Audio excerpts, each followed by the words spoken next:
I would now like to turn to the next question about the qualitative leap of climate denial. So, to what extent is climate denial analogous to the denial of cancer risks, or to the skepticism around acid rain and ozone depletion?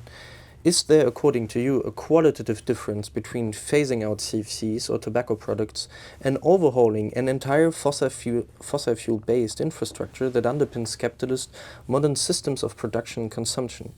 And linked to this very first question, how do you see the fight against climate misinformation relating to a socially just energy transition?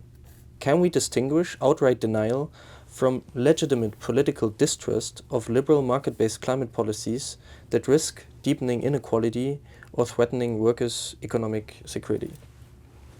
Okay, sure, a couple of things there.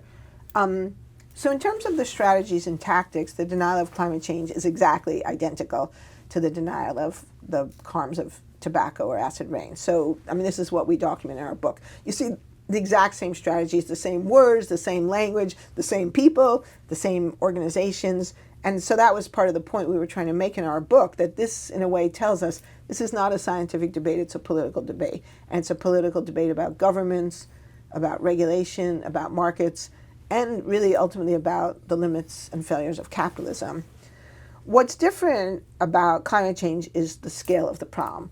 Part of the reason climate change has been so hard to deal with is because the fossil fuel industry is incredibly powerful, more powerful than the electrical utilities that were, creating acid rain, and even more powerful than the tobacco industry, although that was and remains a very powerful industry, but also because the scale of the problem is so great. As much as many, many people smoked, and as much as the American economy did rely on tobacco to a very great degree, the whole world economy didn't rely on tobacco. The whole world economy didn't rely on CFCs. But now you have a product that the whole world economy does rely on. And so the ask is much greater and the stakes are much higher. And you have many more people who stand to lose if we have this energy transition. On the other hand, you also have many people who stand to gain, but the people who stand to gain are not now in positions of power. And so it's an extremely asymmetric problem where the people who would lose are very, very powerful. They include, some of the richest corporations ever to exist. The people who stand to gain are ordinary citizens of Bangladesh, the Maldives, the Gulf Coast of the United States, the Netherlands. And these are people who often don't have a strong political voice. So even though there will be many people who will benefit from a green energy transition, they're not in the positions of power to make it happen. And that's probably the biggest asymmetry in this situation.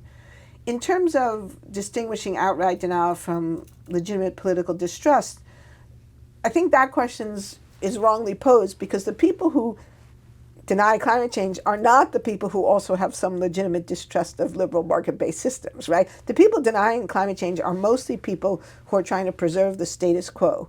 They're trying to preserve this fossil fuel-based economy that we have that is causing tremendous damage, including a lot of health effects from burning fossil fuels. When we begin to think about the transition, there are some legitimate questions about how we do that in a fair and just manner, but that's not climate change denial. Climate change is real, but now we have to figure out how to do this fairly. So I see that as a quite different kind of set of arguments. And frankly, we haven't really even got to those arguments because we're not in that transition. I mean, some people have tried to raise those questions, but we're still in the point of fighting. Well, here in the United States, we're still at the point of fighting a president who still, in 2025, 67 years after Dave Keeling first started measuring carbon dioxide in the atmosphere, is still claiming that climate change is a hoax.